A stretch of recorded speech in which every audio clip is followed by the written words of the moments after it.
Boys അവരുടെ ലൈഫിൽ ഈ ഒരു 5 ഹാബിറ്റ്, ഇനി പറയുന്ന 5 ഹാബിറ്റ് എന്തായാലും സ്റ്റോപ്പ് ചെയ്യണം. അല്ലാന്നുണ്ടെങ്കിൽ അവർക്ക് ഒരു അച്ചീവ്മെൻറ്റും ഉണ്ടാവില്ല എന്നാണ് പറയുന്നത്. ഓക്കെ, ബോയ്സ് എന്നല്ല, ഗേൾസ് ആയാലും ആരായാലും ഈ പറയുന്ന ഹാബിറ്റ്സ് നിങ്ങളുടെ ലൈഫിലുണ്ടെങ്കിൽ എന്തായാലും സ്റ്റോപ്പ് ചെയ്യുക. അതൊരു സൈലൻറ്റ് കില്ലേഴ്സ് ആയിട്ടുള്ള കുറച്ച് ഹാബിറ്റ്സ് ആണ് കേട്ടോ. നിങ്ങൾ പോലും അറിയാണ്ട് സബ് കോൺഷ്യസ് ആയിട്ട് നിങ്ങൾ ചെയ്യുന്ന കുറേ ഹാബിറ്റ്സ്, കുറേയൊക്കെ അറിഞ്ഞിട്ടും ചെയ്യുന്ന ഹാബിറ്റ്സ് ആണ്. എന്തായാലും നമ്മളത് മാറ്റിയേ പറ്റത്തുള്ളൂ. നമ്മളൊന്ന് പ്രൊഡക്റ്റീവ് ആവണമെന്നുണ്ടെങ്കിൽ ഇതൊക്കെ മാറ്റണം. Okay, welcome to just talk.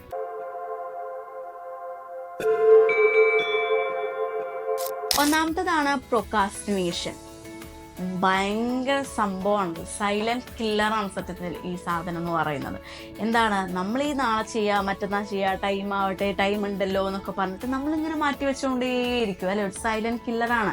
അപ്പോൾ ലാസ്റ്റ് എന്താവും, ഇത് ലാസ്റ്റ് ഡെഡ് ലൈൻ ആവും, സമയമാവും, അത് ചെയ്തു കൊടുക്കേണ്ടതാവും, അല്ലാന്നുണ്ടെങ്കിൽ പെട്ടെന്ന് ചെയ്തു കൊടുക്കേണ്ടി വരും. അങ്ങനെയൊക്കെ ആയിട്ട് ആകെ കൂടെ മെസ്ഡ് ആവും. ടൈമും ഉണ്ടാവില്ല, നമുക്കിത് ചെയ്തു കൊടുക്കും വേണം. നമ്മൾ ഏതിനാ ഫോക്കസ് ചെയ്യേണ്ടതെന്ന് അറിയില്ല, എന്താ ആദ്യം തീർക്കേണ്ടതെന്ന് അറിയില്ല.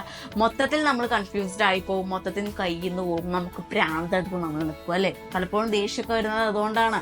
പല കാര്യങ്ങളും ഒരുമിച്ച് ചെയ്യാൻ നിൽക്കുമ്പോൾ നമുക്ക് വട്ടാവും. അപ്പോൾ അങ്ങനത്തെ പരിപാടികളൊക്കെ വേണ്ടാന്നുണ്ടെങ്കിൽ നിങ്ങൾ എന്ത് ചെയ്യണം, ഈ പ്രോക്രാസ്റ്റിനേഷൻ നിർത്തിവെക്കണം. നാളെ ചെയ്യാന്നുള്ള പരിപാടി നിർത്തിവെക്കുക. എന്നിട്ട് കറക്റ്റ് ഒരു കാര്യം നിങ്ങളുടെ കയ്യിൽ ചെയ്യാനുണ്ടെങ്കിൽ അത് പെട്ടെന്ന് ചെയ്ത് തീർത്ത പരിപാടി അങ്ങ് കഴിഞ്ഞല്ലോ. പിന്നെ അതിനെക്കുറിച്ച് ആലോചിച്ച് ടെൻഷൻ അടിക്കേണ്ട ആവശ്യമില്ലല്ലോ.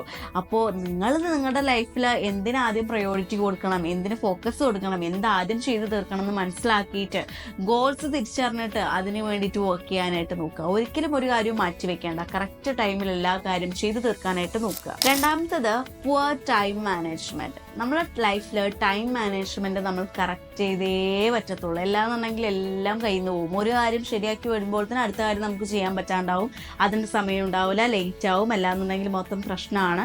അപ്പോൾ എന്താണെന്ന് വെച്ചാൽ എപ്പോഴും ഒരു ടൈം മാനേജ്മെന്റ്, നമ്മൾ ടൈം നോക്കി ഓരോ കാര്യത്തിനും ഇത്ര ടൈം നമ്മൾ മാറ്റി വെച്ച് അതിന് വേണ്ടിയിട്ട് ഹാർഡ് വർക്ക് ചെയ്യുക, അതിന് വേണ്ടിയിട്ട് ഒരു എഫേർട്ട് ഇടുക. അല്ലാന്നുണ്ടെങ്കിൽ അതുവരെ നമ്മളൊരു കാര്യത്തിന് വേണ്ടിയിട്ടൊരു എഫേർട്ട് കംപ്ലീറ്റ് വേസ്റ്റ് ആവും. അപ്പോൾ ആ വേസ്റ്റ് ആവാണ്ടിരിക്കാൻ വേണ്ടിയിട്ടാണ് പറയുന്നത്, എപ്പോഴും ഒരു കാര്യം ചെയ്യുമ്പോൾ അതിനൊരു ടൈമർ നമ്മൾ സെറ്റ് ചെയ്യുക. ഇത്ര ടൈം പീരീഡിനുള്ളിൽ കംപ്ലീറ്റ് ചെയ്യണം, ഇത്ര ടൈമിനുള്ളിൽ അത് ചെയ്തിട്ട് അടുത്തത് ഇത്ര ടൈമിനുള്ളിൽ ചെയ്യണം. അപ്പോഴാണ് നമുക്ക് ആ ഒരു കാര്യത്തിലേക്ക് എത്തിപ്പെടാൻ പറ്റുള്ളൂ, ആ ഒരു ഗോൾ അച്ചീവ് ചെയ്യാൻ പറ്റുള്ളൂ എന്നൊക്കെ മനസ്സിലാക്കിയിട്ട് ഒരു ടൈം മാനേജ്മെൻറ്റ്, ഒരു ടൈം ടേബിൾ എന്നൊക്കെ വേണമെങ്കിൽ പറയാം. അതൊക്കെ എപ്പോഴും ലൈഫിൽ കൊണ്ടുവരണം. എന്നാലേ നമ്മളൊരു ഡിസിപ്ലിനോട് കൂടി എല്ലാ കാര്യങ്ങളും ചെയ്യത്തുള്ളൂ അല്ലേ.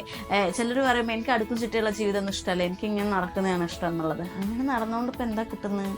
ഏതെങ്കിലും കാര്യം നമുക്ക് കറക്റ്റിന് ചെയ്തു തീർക്കാൻ പറ്റുമോ? ഒരിക്കലും ഇല്ല. എല്ലാ കാര്യം കറക്റ്റ് ടൈമിന് ഫിനിഷ് ചെയ്യുന്നവരൊക്കെ ഡിസിപ്ലിനോട് കൂടിയിട്ട് കറക്റ്റ് ടൈം മാനേജ്മെൻറ്റ് കീപ്പ് ചെയ്തുകൊണ്ട് മനസ്സിലാക്കി ചെയ്യുന്നവരാണ്. അല്ലാണ്ട് തോന്നി പോലെ ജീവിക്കുന്നവർക്ക് ഒരിക്കലും ഒരു കാര്യം അച്ചീവ് ചെയ്യാൻ പറ്റുമെന്ന് എനിക്ക് തോന്നുന്നില്ല, അല്ലെങ്കിൽ ടൈമിന് കംപ്ലീറ്റ് ചെയ്യാൻ പറ്റുമെന്നുള്ളത് എനിക്ക് തോന്നുന്നില്ല. അല്ലാന്നുണ്ടെങ്കിൽ രണ്ടും ഒരുപോലെ കൊണ്ടു നടക്കാൻ പറ്റുന്നവരായിരിക്കണം. മനസ്സിലായോ? ഇപ്പോൾ എങ്ങനെയൊക്കെ തരം കാട്ടി ജീവിച്ചാലും ഒരു കാര്യം ഡെഡ് ലൈനുള്ളിൽ കംപ്ലീറ്റ് ചെയ്യാൻ പറ്റുന്നുണ്ട്, ഏതൊരു കാര്യവും അച്ചീവ് ചെയ്യാൻ പറ്റുന്നുണ്ട്, ഡ്രീം അച്ചീവ് ചെയ്യാൻ പറ്റുന്നവരാണെന്നുണ്ടെങ്കിൽ ഓക്കെ, അത് ബാലൻസ്ഡ് ആയിരിക്കണം. ഇൻബാലൻസ്ഡ് ആയിട്ട് കൊണ്ടുപോകുന്നവരാണെന്നുണ്ടെങ്കിൽ എല്ലാം കയ്യിൽ നിന്ന് പോകും, ഒന്നും അച്ചീവ് ചെയ്യാൻ പറ്റില്ല. അപ്പോൾ ടൈം മാനേജ്മെൻറ്റ് നമ്മൾ കറക്റ്റ് കൊണ്ടുപോവുക. മീനിങ് റിലേഷൻഷിപ്പ് എപ്പോഴും നമ്മുടെ ലൈഫിൽ അത് വേണം, ഇല്ലാണ്ടിരിക്കാൻ പാടില്ല. കാരണം എന്താ വെച്ചാൽ ഒരാളുമായിട്ട് നമ്മൾ സോഷ്യലി കണക്റ്റഡ് അല്ല എന്നുണ്ടെങ്കിൽ നമ്മളൊരു ഒറ്റപ്പെട്ട ഫീല് നമുക്ക് വരും, നമുക്ക് ആരുമില്ലാത്തൊരു ഫീല് വരും. എന്തിനാപ്പോൾ ഞാൻ ജീവിക്കുന്നത്, എനിക്ക് ആരുമില്ലല്ലോ, എനിക്കൊരു സപ്പോർട്ട് തരാൻ ആരുമില്ലല്ലോ, എനിക്കൊന്ന് എന്തെങ്കിലും തുറന്ന് സംസാരിക്കാൻ ആരുമില്ലല്ലോ എന്നുള്ള ഫീലിങ്സ് ഒക്കെ വരും. നമ്മൾ നമ്മുടെ ഇമോഷൻസ് എല്ലാം, നമ്മുടെ ഫീലിങ്സ് എല്ലാം അടക്കി വെച്ച് ജീവിക്കേണ്ടി വരും. ഒരു അർത്ഥമില്ലാത്ത ജീവിതമായി പോകും എപ്പോഴും. അതുകൊണ്ട് തന്നെ നമ്മുടെ ലൈഫിൽ ഒരാളെങ്കിലും, ഒരു മീനിങ് ഫുൾ റിലേഷൻഷിപ്പ് ഒരാളെങ്കിലും നമ്മുടെ കൂടെ വേണം. അതിന് ഫ്രണ്ട് ആയിക്കോട്ടെ, പാർട്ട്ണർ ആയിക്കോട്ടെ, ആരും ആയിക്കോട്ടെ. എന്തിനു വേണ്ടിയിട്ടാണ്? നമ്മൾ ഒറ്റയ്ക്കല്ല എന്നുള്ളൊരു തോന്നലിന് വേണ്ടിയിട്ട്, നമുക്ക് എല്ലാ കാര്യങ്ങളും ഓപ്പണായിട്ട് കമ്മ്യൂണിക്കേറ്റ് ചെയ്യാൻ വേണ്ടിയിട്ട്. എന്തെങ്കിലും സങ്കടം വരുന്ന സമയത്ത്, അല്ലെങ്കിൽ നമ്മൾ വീക്കായി പോകുന്ന സമയത്ത് നമുക്കൊരു തോള് അല്ലെങ്കിൽ ഒരു സപ്പോർട്ടിന് വേണ്ടിയിട്ട്, നമ്മുടെ കൈ പിടിക്കുക ഒരു സപ്പോർട്ടിന് വേണ്ടിയിട്ട് ഒരാൾ.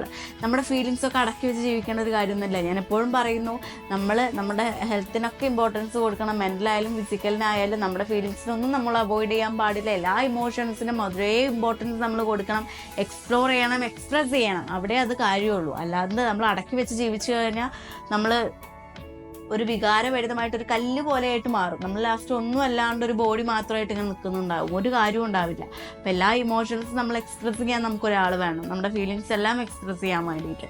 സോ സപ്പോർട്ടിനായാലും കമ്മ്യൂണിക്കേറ്റ് ചെയ്യാനായാലും ഒരു ഹെൽപ്പിനായാലും എന്തിനും ആയിക്കോട്ടെ, നമ്മൾ ഒറ്റയ്ക്കെല്ലാം തോന്നിക്കാൻ നമ്മുടെ കൂടെ ഒരു മീനിങ് ഫുൾ റിലേഷൻഷിപ്പ് നമ്മൾ എപ്പോഴും കീപ്പ് ചെയ്യണം. നാലാമതായിട്ട് പുവർ ഫിനാൻഷ്യൽ മാനേജ്മെന്റ്. ഈ ഫൈനാൻഷ്യൽ മാനേജ്മെന്റ് പറയുമ്പോൾ ഭയങ്കര ഇമ്പോർട്ടൻ്റ് ആണ്. അത് നമ്മൾ അറിഞ്ഞിട്ടില്ല എന്നുണ്ടെങ്കിൽ നമ്മൾ ഒരു ദൂർത്തടിക്കാരനായിട്ട് മാറും. കിട്ടിയ ക്യാഷ് പോണ വഴി നമുക്കറിയില്ല.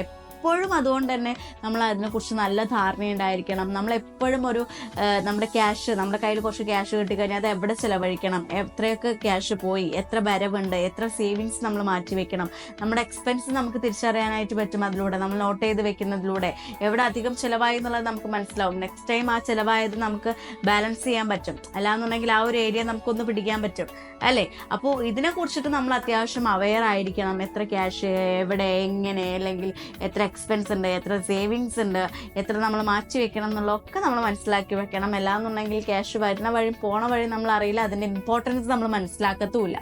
സോ ഈ ഫിനാൻഷ്യൽ മാനേജ്മെന്റ് ഒക്കെ കൂടുതൽ ഇതിനെക്കുറിച്ച് അറിയണമെന്നുണ്ടെങ്കിൽ ഇതിനെക്കുറിച്ച് ചെയ്യുന്ന ഒത്തിരി വീഡിയോസ് യൂട്യൂബിൽ കിടപ്പുണ്ട്, ഒത്തിരി ഉണ്ട്. ഷോർട്സ് ആയാലും വീഡിയോസ് ആയാലും ഒക്കെ ഒത്തിരി നമുക്ക് പറഞ്ഞ് പഠിപ്പിച്ചു തരുന്നുണ്ട് എങ്ങനെ നമ്മൾ ക്യാഷ് ഹാൻഡിൽ ചെയ്യണം എന്നുള്ളത്. അപ്പോൾ അതൊക്കെ കണ്ടിട്ട് നമുക്ക് ഒത്തിരി ഇൻഫോർമേഷൻസ്, ഒത്തിരി നോളജ് നമുക്ക് അതിലൂടെ കിട്ടുന്നുണ്ട്. അപ്പോൾ അതൊക്കെ കണ്ടിട്ടായാലും നിങ്ങൾ മനസ്സിലാക്കി, എന്തായാലും ഫിനാൻഷ്യൽ മാനേജ്മെന്റ് കയ്യിൽ നിന്ന് പോയി കഴിഞ്ഞാൽ മൊത്തം കയ്യിൽ നിന്ന് പോകും.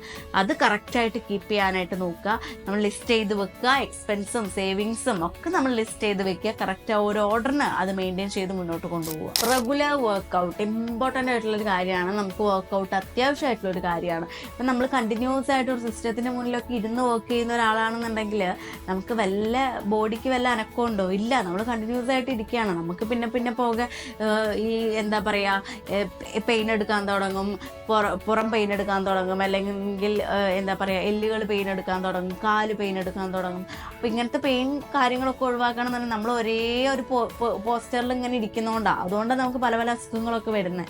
നമ്മളെ ബോഡിക്ക് കുറച്ച് നമ്മൾ അനക്കൊക്കെ കൊടുക്കണം, കുറച്ചൊന്ന് വർക്കൗട്ട് ചെയ്യണം, കുറച്ച് ഫാറ്റും കാര്യങ്ങളൊക്കെ റെഡ്യൂസ് ചെയ്യണം എന്നുണ്ടെങ്കിൽ നിങ്ങൾ എന്ത് ചെയ്യണം, നിങ്ങൾ കുറച്ച് വർക്കൗട്ടും കാര്യങ്ങളൊക്കെ കണ്ടിന്യൂ ചെയ്യാനായിട്ട് നോക്കുക. ഒരു വീക്ക്ലി ആണെന്നുണ്ടെങ്കിലും അല്ലെങ്കിൽ ഡെയിലി ചെയ്യാൻ പറ്റുകയാണെന്നെങ്കിൽ അങ്ങനെ എപ്പോഴും ഒരു ബോഡി കുറച്ചും കൂടെ ആക്റ്റീവായിട്ട് ഇരിക്കാനായിട്ട് നോക്കുക. ഓക്കെ, അപ്പോൾ ഇതുപോലെ കുറച്ച് കാര്യങ്ങളൊക്കെ നിങ്ങളുടെ ലൈഫിൽ നിങ്ങൾ കൊണ്ടുവരണം. അല്ലാന്നുണ്ടെങ്കിൽ മൊത്തം കയ്യിൽ നിന്ന് പോവും. ഒരു ബഡ്ജറ്റൊക്കെ ഉണ്ടാക്കുക, ഒരു ലൈഫ് സ്റ്റൈലൊക്കെ സെറ്റ് ആവണം എന്നുണ്ടെങ്കിൽ ബഡ്ജറ്റും, അല്ലാന്നുണ്ടെങ്കിൽ ഒരു പ്ലാന്, നിങ്ങൾക്ക് എന്തൊക്കെ എങ്ങനെയൊക്കെ ചിലവഴിക്കണം എന്നുള്ള പ്ലാന് വേണം. റിലേഷൻഷിപ്പ് നല്ല റിലേഷൻഷിപ്പ് വേണം, ടോക്സിക് ആവാൻ പാടില്ല കേട്ടോ. അതുപോലെ തന്നെ പ്രൊക്കാസ്റ്റിനേഷൻ അത് ലൈഫിലുണ്ടാവാൻ പാടില്ല. അങ്ങനെ കുറേ കാര്യങ്ങൾ ഇതൊന്നും നിങ്ങൾ ഫോളോ ചെയ്ത് നോക്കൂ, നിങ്ങളുടെ ലൈഫിൽ മാറ്റങ്ങൾ കണ്ടുവരാൻ തുടങ്ങും. ഓക്കെ.